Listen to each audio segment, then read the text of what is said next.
なんだ、突然また動画なんて作っちゃって。いやー実はね、ちょっと前に CSL トレインコンテストというコンテストがあったんだけど、あったな。実はそのコンテストに、匿名でこっそり応募してたんだ。そんなことやってたのか。それで結果はグランプリ入賞。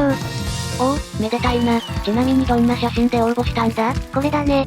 おお、これは良い新幹線。王道中の王道を狙ってみた感じだね。わかる。でも微妙にいろんな小技が使われているな。その通り。ということで今日は、第1回 CSL トレインコンテストで見事に1位に輝いた、この作品のメイキングをお送りしていくよ。ゆっくり CSL 解説、東海道新幹線メイキング。さて、まずはマップ。今回は富士山周辺のマップがあったのでそれを使うことにしたよ。そしてとりあえず富士山を置く。迫力あるアセットだな。誰が作ったんだ？次に写真のイメージを決めてくよ。今回はレッツとしたモデルの場所があったんだ。ほう、どんな場所なんだ？これだね。この風景、何か見覚えがあるような。そうそう。実は少し前に話題になった桃鉄の決算スポットがあったあたりなんだ。通りで見覚えしかないわけだ。あとは地図とマップを合わせながら、大体の場所のあたりをつけていく。地図のオーバーレイをするモッドは使わないのか？より正確にするならあってもいいけど、今回は作る範囲も狭いし、普通に測量していけばいいかなと。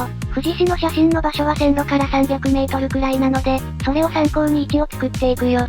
そしてこの段階でカメラポジションを決めて大体のイメージを作る。すでに十分それっぽくなったな。あとはこのアングル内を中心に色々なものを配置してリアルにしていく作業だね。いつもの田んぼや草を生やす作業か。オブジェクトを配置しながら、時折カメラアングルを確認して足りない箇所がないかを見ていくよ。新幹線をそろそろ置きたくなるな。その前に田んぼだね。そういえば、この写真をよく見てほしい。何か違和感を感じなかった？違和感？普通に新幹線と富士山と、それが水田に反射してるだけだよな。待てよ、違和感がなさすぎるな。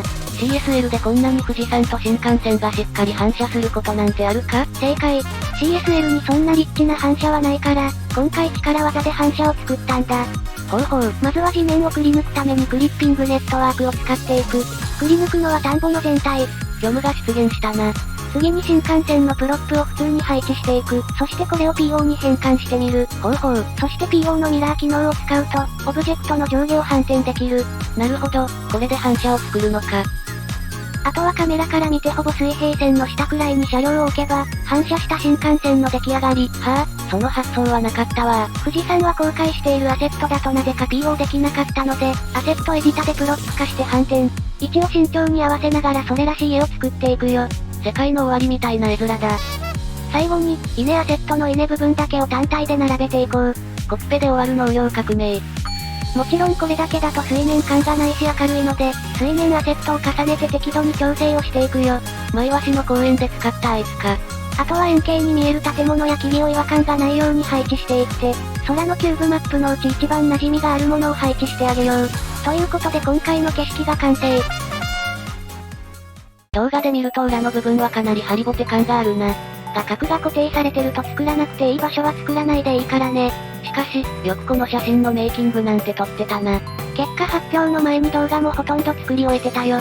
最初から入賞前提でしたか。これならいけると思ってたからね。